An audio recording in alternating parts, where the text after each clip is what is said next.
Coucou les amis, j'espère que vous allez bien. Bah, écoutez, je vais essayer de vous expliquer un petit peu ce qui a pu se dérouler dans ma vie et qu'est-ce qui fait que maintenant ça ne va toujours pas. Voilà. En fait, je vous explique, au mois de septembre 2023, donc l'année dernière, quelqu'un s'est introduit dans mon appartement. Comment je l'ai su? Eh ben, je me suis rendu compte que quand je suis rentrée du travail, vers midi et demi, mon chien était tapi par terre et ne voulait pas, comme si qu'elle avait été frappée ou traumatisée. Alors je comprenais pas ce qui se passait. Je lui ai dit, bah, tu as dû faire une bêtise. J'ai regardé, voir si elle avait uriné ou fait quelque chose et j'ai rien vu. Et donc je me suis dit, ouais, c'est quand même bizarre, la chienne, elle est peut-être malade, tout ça. Du coup, à surveiller. Et le soir, j'ai mangé les denrées alimentaires que j'avais et je suis tombée malade. Voilà, donc j'avais mal au ventre, j'avais la diarrhée, j'avais envie de vomir, j'ai dû me mettre au lit.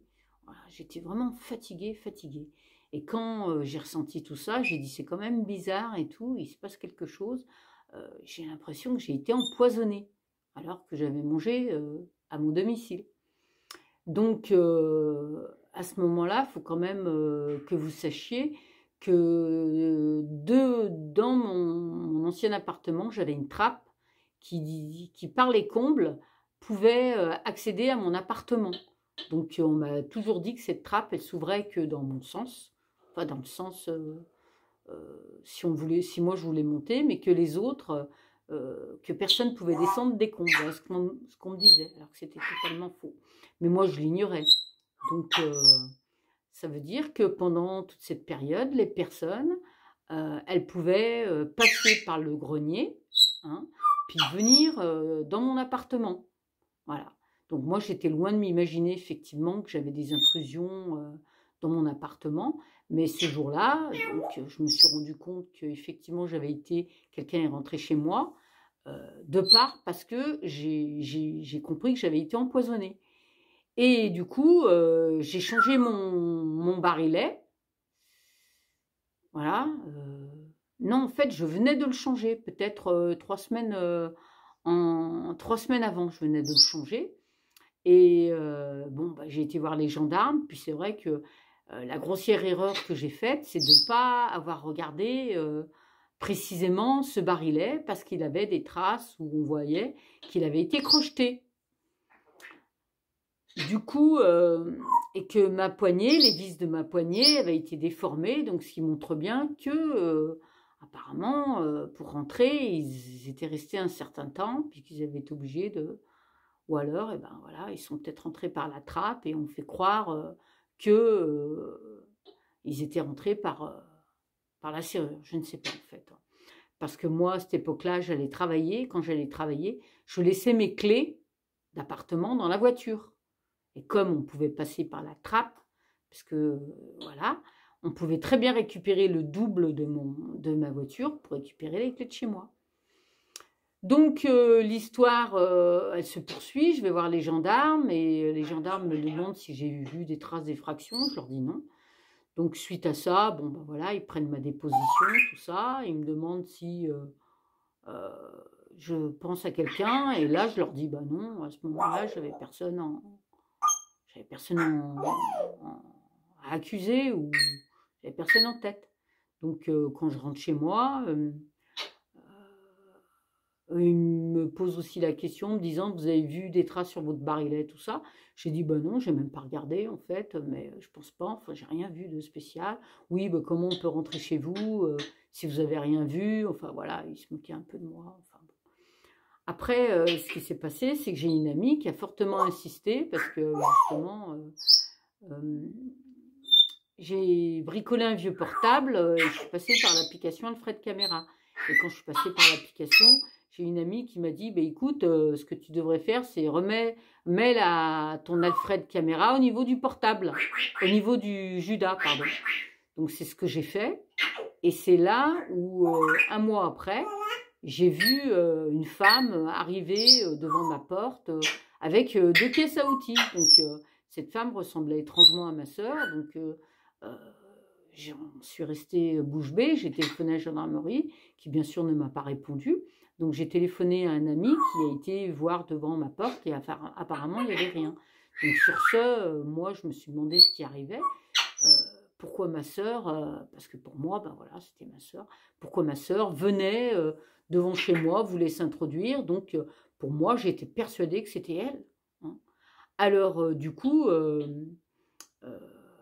qu'est-ce que j'ai fait après? Eh ben, je me suis, chaque fois que je partais, je mettais Alfred Caméra où je faisais tourner des vidéos, etc.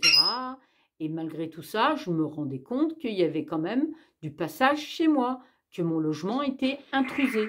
Mais par contre, au niveau de la vidéo, il n'y avait rien, rien du tout. Donc, j'ai fait appel à un professionnel qui est venu au mois de janvier euh, pour m'installer un système de vidéosurveillance. Et là, qu'est-ce que j'ai pu m'apercevoir? J'ai pu m'apercevoir effectivement qu'on m'envoyait des toxiques. Voilà, des toxiques qui se voient bien à la caméra. Et c'est pour ça que ça faisait un petit moment que chez moi, je trouvais qu'il y avait plein de poussière, énormément de poussière.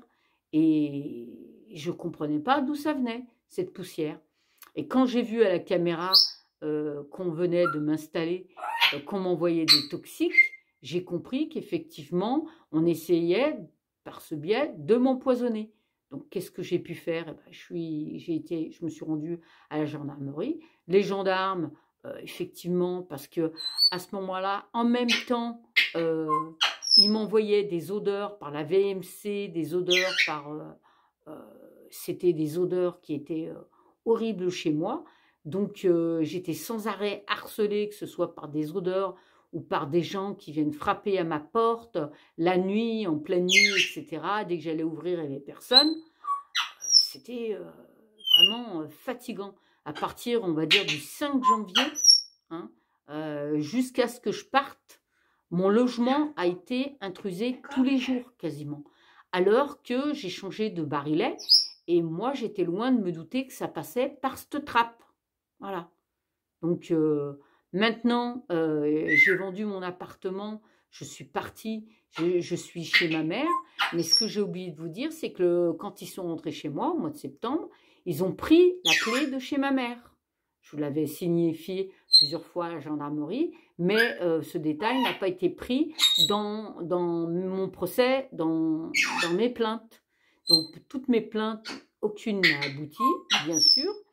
Et moi, c'est vrai que j'ai incriminé ma sœur à tort parce que j'ai été complètement manipulée.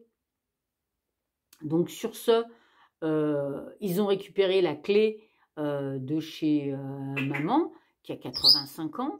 Donc, ils ont eu le temps, effectivement, de piéger aussi la maison de ma mère. Pour eux, c'était très facile. Et cette clé, je viens de la retrouver, comme par hasard. Elle avait disparu et elle est revenue comme par enchantement 9 mois plus tard, hein, dans le même, comment vous dire, dans une boîte où je mets plein de centimes. Et cette boîte, quand j'habitais donc dans mon ancien appartement, je la mettais toujours derrière les fenêtres pour tenir ma fenêtre ouverte et éviter qu'elle s'ouvre. Et cette boîte, elle n'arrêtait pas de tomber au sol. Donc, c'est pas possible que les clés de ma mère, de maman, étaient dans cette boîte. Et je viens de récupérer donc les clés que j'ai retrouvées non pas dans mon ancien logement, mais dans mon logement actuel, ce qui montre que ces individus sont aussi ici, dans mon ancien logement. Donc j'ai mon chien qui est complètement traumatisé. Dès qu'il entend un bruit, le York qui sursaute. Le York ne voulait plus dormir avec moi dans mon ancien appartement, ne voulait plus rentrer à l'appartement, ne voulait plus monter, ne voulait plus rien faire. Donc il se passe bien quelque chose. Donc maintenant, ce qui se passe, c'est que ça se passe la même chose qu'à mon ancien appartement, c'est-à-dire qu'ils ont réussi à rentrer donc dans le domicile, dans la maison familiale. Ils ont piégé la maison familiale. Comment je sais? Eh bien, parce qu'il y a toutes sortes d'odeurs, de produits, cette poudre blanche que je retrouvais dans mon ancien appartement, que je retrouve ici, et qui brûle la peau. Mon chien, il n'arrête pas de sentir, il n'arrête pas, il n'est pas bien, tout ça. Moi aussi, je ne suis pas bien. Plus comment vous dire, le gang, je me suis rendu compte que j'étais victime d'un gang. Pourquoi? Eh bien, parce que j'ai pas arrêté d'être surveillée. Et que même maintenant, je suis surveillée. Et comment je le sais?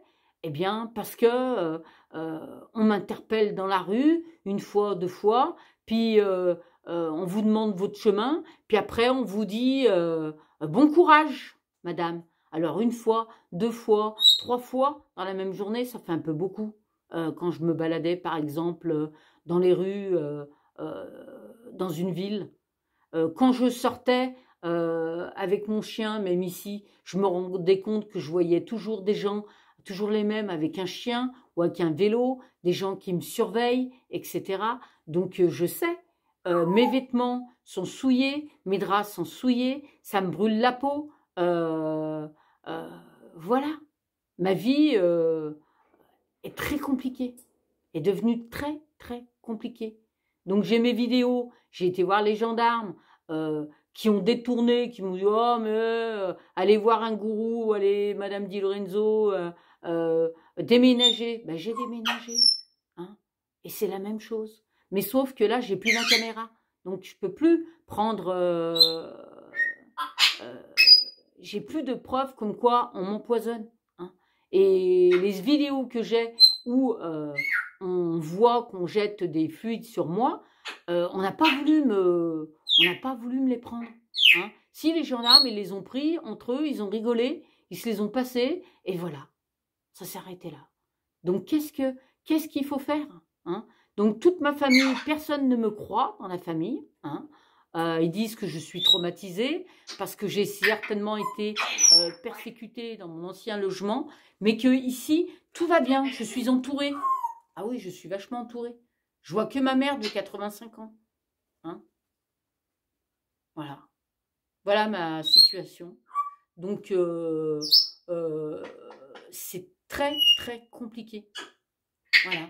Donc, je lutte. Je lutte pour me laver. Je lutte pour m'habiller, pour avoir des vêtements, pour pas que ça me brûle la peau. L'année dernière, j'avais tous les bras qui étaient brûlés. Sous les bras, c'était tout brûlé. À cause de leurs produits qu'ils jettent. Hein. Même ici, je vois quand ma mère, elle lave ses draps, ils jettent aussi des produits sur les draps de ma mère, qui a 85 ans. Non mais c'est... Je ne sais pas quel genre de personnage nous avons derrière nous, mais c'est des gens qui sont cruels c'est affreux. Donc il faut aussi que je vous raconte quelque chose. Parce que le jour où j'ai vendu, où j'ai signé pour vendre l'appartement, parce que ça devenait infernal, c'était le 16 mai 2024. Hein, donc je me suis rendue à mon appartement, c'était pour nettoyer, pour finir les derniers préparatifs avant de rendre les clés et de passer devant le notaire. Ce jour-là, j'ai dû sortir 2 fois de l'appartement. Pourquoi? Eh bien parce que j'étais oppressée, parce qu'on utilisait sur moi une arme que je ne voyais pas. Et là, j'ai compris hein, que c'était une arme comme un taser ou un truc comme ça. Et là, je me suis dit, mais Martine, on tire sur toi. Mais les balles, tu ne les vois pas. Donc, je suis sortie dans la rue, ça allait mieux. J'ai été boire un café. Je suis retournée chez moi, et tu peux te calmer, je suis retournée chez moi, et malheureusement, ça a recommencé jusqu'à ce qu'un ami me rejoigne, et là, ça s'est arrêté. Donc voilà où j'en suis. Donc quand je suis chez ma mère, à l'étage, effectivement, je sens aussi que j'ai mal au cœur, j'ai mal, ça me brûle, ça me brûle, ça me brûle. Voilà, il se passe quelque chose. Voilà. Je vous dis, bon, bah, à très bientôt. Je vais couper là parce que là, ça fait un peu de bruit derrière moi. À bientôt.